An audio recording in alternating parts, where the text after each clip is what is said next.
But I want to talk about Buc-ee's. Has anybody in the comments ever been to Buc-ee's? Have you been? Yeah, we have the big ones in Texas. Oh, that's right. It's from Texas. Mm-hmm. Okay, it's from Texas, and it's a little bit newer on the East Coast. And I had never been before. I don't know if it was if it's newer or if I just never drove south of Lexington, Kentucky after the horses. I don't know, maybe. But I don't ever remember Buc-ee's as a kid driving to Florida. But Buc-ee's is a whole freaking thing, right? It's a thing. It is a thing. And as big as that place is, it is like for Midwestern people, it's a Meijer.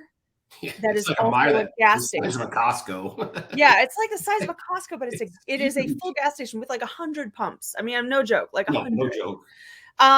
It is insane. But when you walk into Buc-ee's, like as you're walking in, somebody who's ringing up someone else goes, "Welcome to Buc-ee's." Oh yeah. And I noticed it immediately and then like if someone, because it's loud in there too, if somebody didn't really know that maybe you got welcomed, somebody else is going to go, "Welcome to Buc-ee's."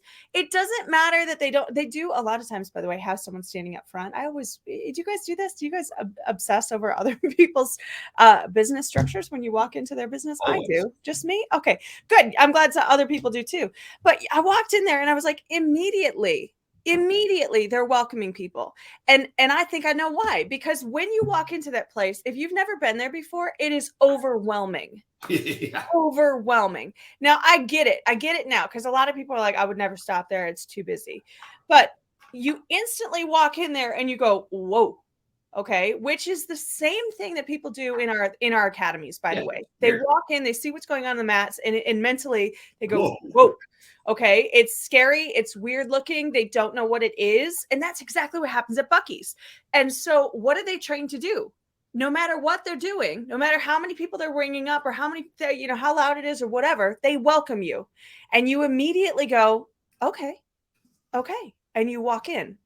The fight or flight response that happens within those first 3 seconds is very, very real. It's exactly the same as our business. And Buc-ee's is doing exactly the same thing that we train our employees to do, which is eliminate that fight or flight response by welcoming someone. And then they immediately take a little bit of a deep breath and they go, okay, I can walk in here. It's okay. If they didn't have that at Buc-ee's, there are people 100% who would turn around and just be like, I'm going to go to I'll stop at the next exit. I'll take a different gas station because this is too much for me. So you can see the same things happening everywhere. It's super important. It's awesome. And then once people get in there, you kind of get it and you're like, oh, everything's actually really cheap here. Oh, wow. The bathrooms are like the cleanest bathrooms you're ever going to go into on a road trip. Like this place, you can get real actual food. Okay, I'm in.